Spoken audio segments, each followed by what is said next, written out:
Oy, good day mga kamots, welcome back to our YouTube channel. So for today's video mga kamots, we are back here again at the Suzuki Gagalangin branch para i-review naman yung isa sa mga pinaka underrated and yet mapormang scooter ni Suzuki mga kamots. Itong scooter na to ay nag-evolve na nga over the past years mga kamots.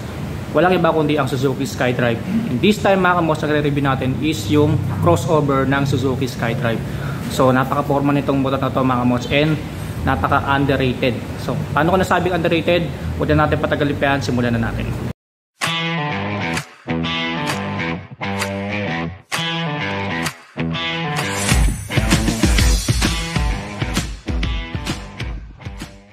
So, this is it mga kamots, the Suzuki SkyDrive crossover. So, from the past years mga kamots, nag-evolve na nga itong scooter ni Suzuki mga kamots na. So, from Suzuki SkyDrive Carb na yung old model, then nag-evolve na siya sa FI, and then ngayon naka-naked handlebar na siya, which is tinawag na crossover. So ito yung i-review natin for today mga kamos, no? So ano-ano nga bang meron sa motor na to at ano nga ba yung mga features dinagdag ni Suzuki dito sa Suzuki SkyDrive's crossover. So simulan natin again sa looks and appearance. Okay, pagdating sa looks and appearance mga kamos, no? Mapapansin natin na malaki yung pinagkaiba niya dun sa old model mga kamos, no? Dito pa lang sa handlebar niya, so kung makikita nyo, obviously naked handlebar siya. And then eto, mamaya papakita ko sa inyo ito mga kamots, napakalupit nito. So dito muna tayo sa may bandang unahan niya. Ayan, so dito mga kamos, yung design niya, ito yung design niya, ito yung headlight niya. Ayan, so ito yung pinaka headlight niya, and then yung turn signals dikit na rin sa headlight. Ayan, meron din siyang kasamang park light, no? Ayan, no? Park light kasama na doon sa mismong buong headlight assembly. Ayan, ang ganda ng design niya mga kamos, no? Napaka-aggressive and futuristic ng design niya. Talagang in-upgrade at in-update na to ni Suzuki. And then pagdating dito sa fender niya, ayan, ang ganda ng fender niyo. Color combination nga pala ito ng matte black tsaka glossy red mga kamos, na. So bali ang nire-review natin na kulay is yung strong red. Ayan. So mamaya may mga available na kulay pa to mga kamos, mamaya di-detail ko sa inyo. Okay, so let's go back here. Pagdating dito sa fender, ang ganda ng fender niya, mahaba rin. And then meron pa siyang design dito. Ayan, parang in-extend hanggang dito. Ayan, sa decals niya mga kamos, minimalist lang din yung design. So meron nakalagay din na Suzuki, of course, and then FI emblem, of course FI na po ito mga kamotsa. Ayan, fuel injected na po, and then nakalagay dito is crossover. Ayan, so pagdating dito sa gilid, ayan, SkyDrive ang nakalagay. As we go here mga kamos, no, nakalagay din dito crossover, and then nakalagay dito is SEP. Yes, equipped with SEP na po ito mga kamos. Ibig sabihin Suzuki Eco Performance equipped na po ito. So talagang napaka tahimik nito mga kamos kapag ka-start mo. Wala siyang kaingay-ingay. So dito sa may bandang CVT niya mga kamos, nakalagay Suzuki. Ayan. So ito yung likuran niya. So of course, ito yung pinaka taillight niya. Naka-bulb type pa rin yan, of course. And then turn signals naka-integrated, which is good thing para iwas bali. Ayan. Tapos yung rear fender niya mga kamos, ayan, napakaganda rin ng design. Wala nga lang siyang built-in plate light, no? Pero I think ito na rin yung magsisilbing plate light niya. Ayan. Tapos nakalagay dito sa likod Suzuki. Ayan. Same lang din sa kabilang gilid, no? And then pagdating sa upuan niya mga kamoso, ngayon ko lang napansin, meron pala nakasulat na Suzuki. Ayan. And then dako tayo sa may bandang gulong niya mga kamos, no? So kung makikita niyo yung gulong niya, hindi siya yung ordinary na design ng gulong. Dinisign kasi itong motor na to mga kamos, kaya siya tinawag na crossover kasi dinesign to para sa mga off-road. So ang sukat ng niya, ng gulong niya sa unahan mga kamos ay 80 by 90 by 14. And then tubeless tire na po ito mga kamos, na. And then ang ginamit na gulong ni Suzuki para sa SkyDrive crossover ay IRC. Ayan, IRC. Okay, sa likod naman mga kamots, ang sukat ng gulong niya is 90 by 90 by 14. Of course, tubeless na rin, and then IRC ang ginamit na gulong. Napakaganda ng design ng gulong niya mga kamos, no? Hindi ka mangangamba sa mga lubak-lubak. Kasi kasi talagang design ito pang off-road. Pwede rin naman siya pang city road mga kamos, no? Kumbaga dual ano siya, dual purpose tong motor na to. Pwede sa city road, pwede sa off-road. Ayan. So, sa design ng mags niya mga kamots, napaka-solid ng design ng mags niya. Metallic black yung kulay. Tapos alloy din yung ginamit. Matibay-tibay din yan. Okay, so kung mapapansin nyo mga kamots, yung kulay ng caliper niya, ang tinono dito. Kulay pula, no? Ayan, bagay na bagay siya. And then ang ginamit na caliper is Nissin. Okay, so dito naman sa gilid niya mga kamots, of course meron siyang side stand and then meron siyang center stand. I'm not sure lang kung merong side stand kill switch itong SkyDrive crossover. Ayan. And then nandito yung air filter niya mga kamots, and then ito yung pinaka crankcase for CVT.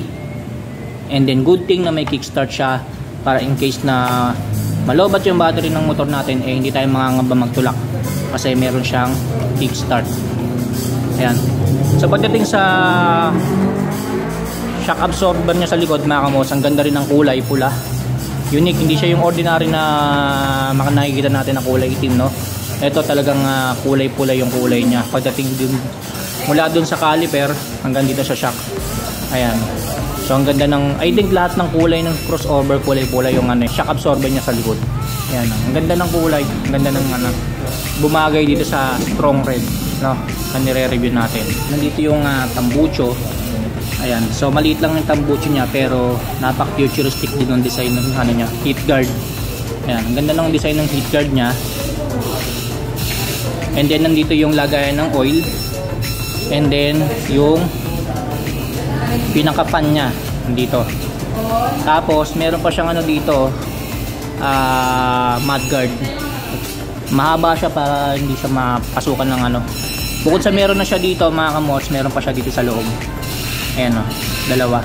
Talagang protektado yung pinakailalim ng natin sa may bandang throttle body nito. Para in case na maputik or maulan, hindi agad-agad papasok yung dumi doon sa loob.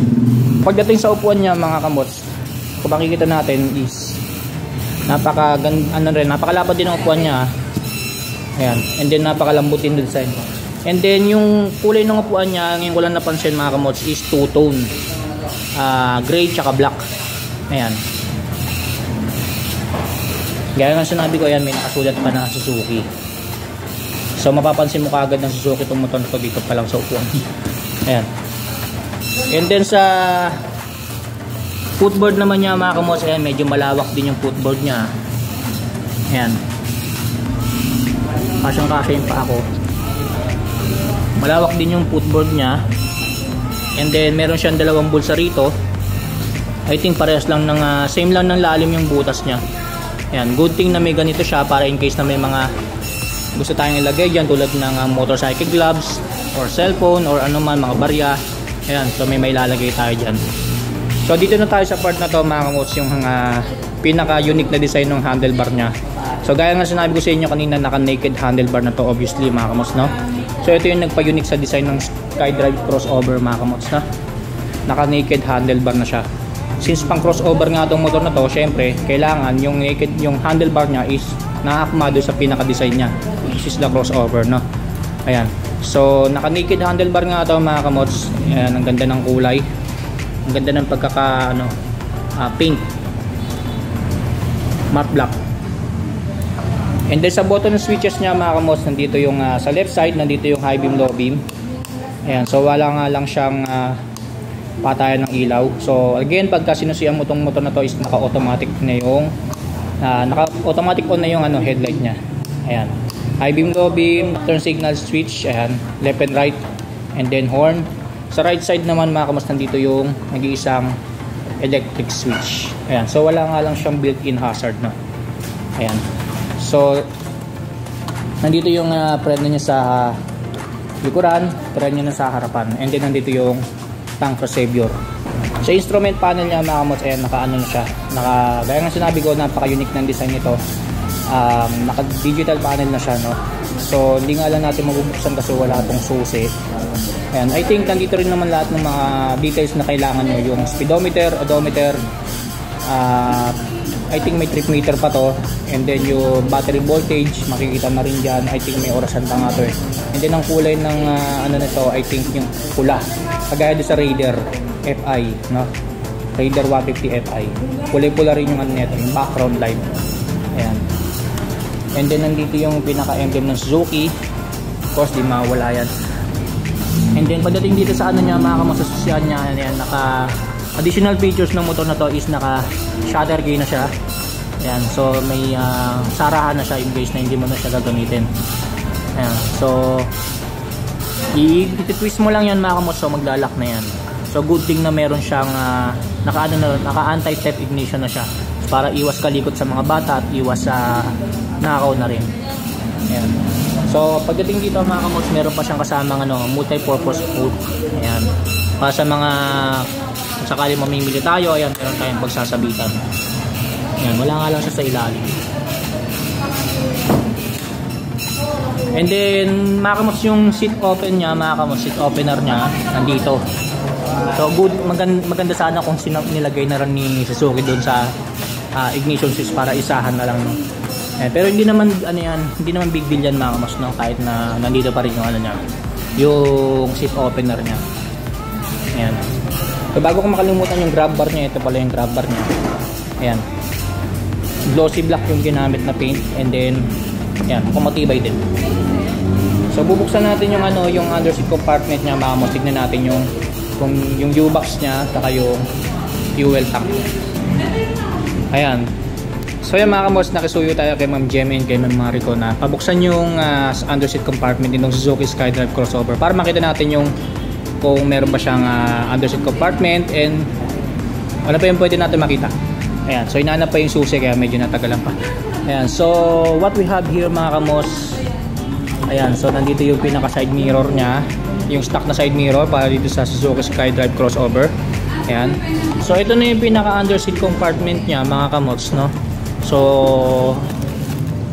documents lang talaga malalagay mo rito, or motorcycle gloves. Pwede rin naman siguro kapote kung hindi naman masyadong kalakihan yung kapote nyo. And obviously mga kamos, hindi kayo makapaglagay ng kahit anong helmet yan. Yan, kitang kita naman. So ito yung pinaka niya, motorcycle manual or booklet. Yan nakalagay. And then I think dito rin nakalagay yung baterya mga kamos, no? Ng Suzuki SkyDrive crossover. Ayan, if I'm not mistaken. Ayan, so yan yung pinaka battery nya, dyan nakalagay. And then ito yung pinaka cover. Ayan, so yan yung pinaka underseat compartment nya mga kamos. Maliit lang siya, mga documents na malalagay, cellphone or kung ano mang motorcycle gloves. And then sa loob ng compartment box mga kamos ay may nakalagay na kasamang tools. Yan, screwdriver tsaka itong pantanggal ng spark plug. So most of the scooters naman, most of the motorcycle naman mga kamos, lagi may kasamang ganyan tools. Ayan, dito mga kamos, nandito yung tangke nya. Ayan, so ito yung pinaka tangke nya. Ganda rin ng design. Ayan, ito yung pinaka mismong lagayan ng gasolina. Okay, so ang fuel tank capacity pala ng Suzuki SkyDrive crossover mga kamos is 3.6 liters. Ayan, so medyo may kaliitan lang yung fuel tank capacity niya. Pero ang fuel consumption nito based sa pag-aaral ni Suzuki mga kamos ay umaabot ng 40 to 50 kilometers per liter. Maliit ang tank capacity mga kamos, and yet matipid sa gasolina. So yun naman yung pinaka niya, pambawi niya mga kamos. So kahit na maliit yung tangke niya, matipid naman siya sa gasolina, no? 40 to 50 kilometers per liter. Medyo malayo-layo na rin yung mabibiyahe nitong SkyDrive crossover. Okay, so dako na tayo sa engine specification ng Suzuki SkyDrive crossover. So the Suzuki SkyDrive crossover mga kamos is equipped with engine displacement 113cc. So 113cc po yung engine displacement niya. So 4-stroke, single cylinder, single overhead cam with 2 valves. Yan, naka 2 valves po yan mga kamos. And then maximum power niya is 6.7 kilowatts at 8,000 RPM. And maximum torque niya is 8.5 Nm at 6,000 RPM. Fuel system niya mga kamos, of course gaya na sinabi ko sa inyo, naka fuel injection na po ito. So expect natin na talaga napakatipid ito pagdating sa fuel consumption. And then cooling system niya mga kamos, air cooled. Starting system niya, electric and kick. Ayan, so pinakita ko na sa inyo kanina. And driving system niya, mga kamots, is continuous variable transmission or CVT. Braking system niya, mga kamots, naka single hydraulic disc sa unahan and then naka drum brake sa likuran. And then suspension niya sa unahan, mga kamots, is telescopic fork, and suspension niya sa likuran is naka single shock absorber. Ayan. So pagdating sa dimension niya, mga kamots, ang overall length nitong Suzuki SkyDrive crossover is 1,890mm, overall width 765mm, overall height 1,055mm, and ang ground clearance niya ay 150mm, and overall seat height niya is 740mm. Ayan, so abot na abot yan ng mga average Filipino riders, mga kamots, no? Yung mga high Filipino riders. And then dako na tayo sa pricing ng motor na to. Magkano nga ba ang Suzuki SkyDrive crossover ngayon 2024 dito sa Suzuki Motor Trade Gagalangin, Tondo? Okay, so dako na tayo sa cash basis and installment basis nitong Suzuki SkyDrive crossover. So magkano nga ba ang cash basis nito, mga kamots, dito sa Suzuki Motor Trade Gagalangin branch as of 2024. So ang cash price po niya, mga kamots, is 74,124 pesos. So SRP pa lang po yun. Ibig sabihin, mga kamots, ay unit price pa lang po yun. Wala pa po doon yung hidden charges like registration and insurance. And pagdating sa installment basis, mga kamots, ang down payment nyo kapag kukunin nyo ito ng installment basis dito sa Suzuki SkyDrive crossover is 8,210 pesos. So all in na po yun, kasama na po doon yung registration, insurance, and ano pang mga kailangan gawin sa mga dokumento ng motor, no? Ayan, so ang monthly amortization nyo, mga kamots, kapag kinuha nyo ito ng installment, itong Suzuki SkyDrive crossover, for 1 year 7,840, and pagdating sa 2 years, mga kamots, is 4,760 pesos, and then pagdating sa 3 years 3,733 pesos. So yan po yung monthly amortization nyo kung kukunin nyo ng installment basis itong Suzuki SkyDrive crossover. And then take note, mga kamots, meron pa po itong kasamang rebate kung maaga kayo magbabayad before ng due date nyo. So meron po siyang rebate na 200 pesos. Ayan, so yan po yung cash basis and installment basis ng Suzuki SkyDrive crossover as of 2024 dito sa Suzuki Motor Trade Gagalangin branch. So marami pa silang stock ng motor dito, mga kamots, no?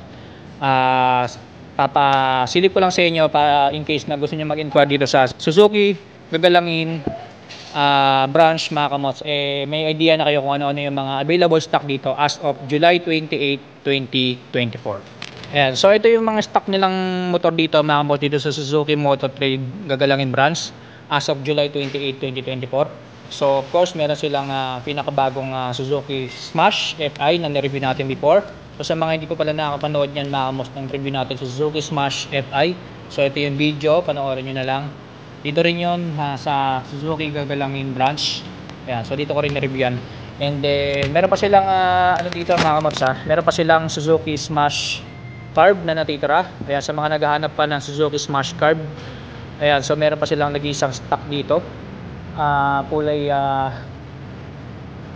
asul, tapos naka-mags na siya. Ayan, so meron pa sila dito. And then sa likuran, mga kamots, of course, Suzuki Raider. Sa mga naghahanap ng Suzuki Raider dyan, ayan, meron silang stock dun sa likod. Ayan, Raider FI tsaka Raider Carb. Ayan, so both meron sila, marami silang stock dito. And then itong Suzuki B-Strom SX, ayan, sa mga naghahanap ng mga adventure bike. Ayan, so ng Suzuki, ayan, meron silang stock na dalawa. Paunahan na lang kayo, mga kamots, no? As of July 28 po yan, 2024. Meron silang ng stock dito, Suzuki B-Strom. So hopefully ma-review din natin to soon, itong adventure bike ni Suzuki. So kaya mag-alala, ilalabas natin yan sa YouTube channel natin. And then Gixxer 150, ayan, so may mga naghahanap, nagko-comment din sa atin yan na i-review natin itong Gixxer 150. So hopefully soon ma-review rin natin yan. So meron silang nag-iisang stock dito, pula, ganda, para siyang big bike, pero 150cc lang yan. Ito, meron pa pala silang Smash dito na carb, ayan, na naka drum type. And then Suzuki Smash FI, may pwesto pa siya, pinaka-star ng ng Suzuki. Ayan, so pinakasikat na motor ng Suzuki Smash FI. And then sa mga naghahanap ng Bergman mga kamots, Bergman Street, Bergman EX, ayan. So meron silang stock na isa na EX dito. Ito yung Suzuki Bergman Street nila. Ayan, tatlong kulay din, black, silver, tsaka matte red. And then Avenis, sa mga naghahanap ng Avenis, ayan, meron sila dito. Nag-iisa nga lang. Ayun, ayun pala isa. Ayan, so meron silang Suzuki Avenis dito, dalawa. Ayan, Bergman and then Suzuki Smash Carb. Meron pa pala doon. So dalawa yung Suzuki, tatlo yung Suzuki Smash Carb pa nila dito mga kamos na natitira. Ayan. So yan po yung mga motorcycle stocks ni Suzuki Motor Trade Gagalangin branch as of July 28, 2024. So sa mga gusto mag-inquire mga kamusta mga motor dito, message na lang kayo sa Facebook page nila. Ito po yung Facebook page nila, ipo-flash ko na lang sa screen. Search nyo lang po yan, mag-message na lang kayo dyan mga kamots. For sure na may sasagot naman sa inyo dyan. Sa mga gusto mag-inquire ng mga Suzuki motorcycles, ayan, message na lang po kayo dyan. And then yung address nila mga kamots, ipo-flash ko na lang dito sa screen para in case na gusto nyo silang pasyalan, personal, para makita yung mga motor na gusto nyong kunin sa Suzuki. At least alam nyo na yung i-google map nyo or pupuntahan nyo. Ayan, so dito ko na lang tatapusin yung vlog ko mga kamos. Gusto ko magpasalamat sa lahat ng staff dito sa Suzuki Motor Trade Branch, lalo na kay Ma'am Jem at kay Sir Ben. Maraming salamat sa kanila sa pag-assist sa atin para ma-review itong Suzuki SkyDrive Crossover. Again mga kamos, Suzuki SkyDrive Crossover available po ngayon dito sa Suzuki Motor Trade Gagalangin branch. So nag-iisa lang po ito. Ito yung strong red na kulay. So meron pong available na 4 na kulay yan. So strong red, tapos solid black, strong yellow, tsaka pearl ash blue. So yan po yung mga available na kulay ng Suzuki SkyDrive Crossover. So hanggang sa muli mga kamos, abangan nyo pa yung mga susunod na motorcycle review na i-release natin o ilalabas natin sa ating YouTube channel. Stay safe, ride safe always.